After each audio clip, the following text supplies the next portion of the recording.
Hello all, my name is Caitlin, and I have read the Daniel textbook in its entirety. One ethical standard from the ACA Code of Ethics that aligned with my personal and spiritual beliefs is found in 8.7, titled Roles and Relationships at Individual, Group, Institutional, and Societal Levels.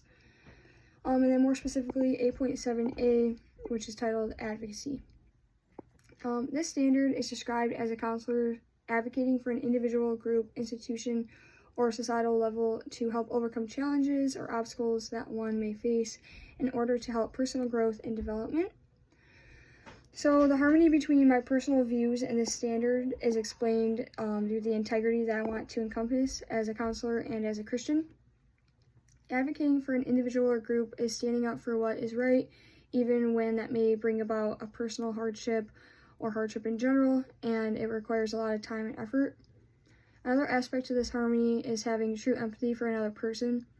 By advocating for a client, you get to see the hardships that they must overcome in order to gain access to certain resources. Before I really knew that advocating was a part of the ACA Code of Ethics and as a responsibility to a counselor, I thought that advocating for clients would be a conflict of interest or a breach of personal boundaries. I also thought that advocating for resources or collaborating with other mental health professionals, such as case managers or social workers, was not part of the counselor's job.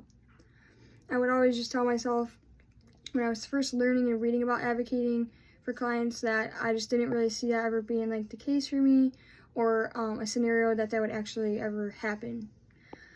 It was not until I read chapter 5 of the Daniel textbook that I came to the realization that Jesus' entire ministry, in a sense, was advocating for those who were oppressed and low of spirit.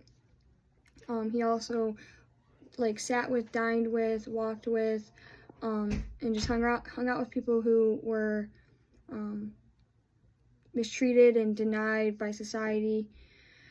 So my heart was really struck and started to change when I read in the textbook that Jesus would help people who were passed on by the other side.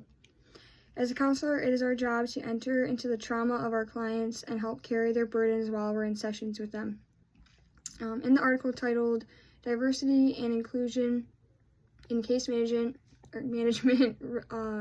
Representing and Advocating for All Client Populations, published by Ovid, it also states that a mental health professional who advocates for a person or group will in return feel bound to understand their clients and then their challenges and their desired outcomes for their lives and get a good look into their culture. So one ethical standard from the ACA Code of Ethics that I'm still in conflict with is found in section 8.4, titled Diversity and Inclusion in Case Management, Representing and Advocating for All Client Populations, specifically 8.4.b, called Personal Values. This standard emphasizes the fact that a counselor should not impose their own beliefs onto their clients. The standard also talks about how as a counselor, we need to accept our clients' diversity. I guess I have an issue with that, or I have a problem just seeing how I can fully accept a different belief system than my own without encouraging or just egging the client on into more behaviors that conflict theoretically with scripture or what I view as the truth as a Christian.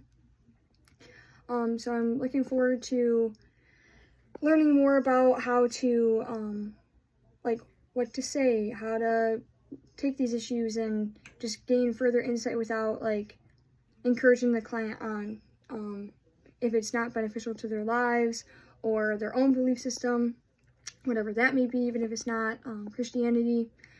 So after reading chapter 8 of the Daniel textbook, I can see how I would approach this issue and how I plan to work through the issue when that arises. The textbook states that in order to set aside one's beliefs and attitudes, they must understand how good and loving and faithful that God is.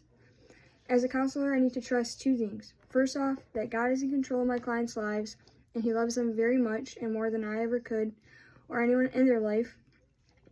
So He has a plan and a purpose for their life, and in His time, He's gonna be the one to correct their ways and or like teach them whatever they need.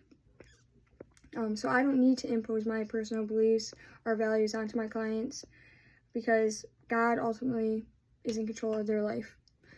And then secondly, I need to also relinquish the worry and anxiety that I have about accepting a different mindset. I think that with my education and the more that I gain more knowledge and wisdom in the field, I'll be able to navigate these situations with confidence. Thank you. Bye-bye.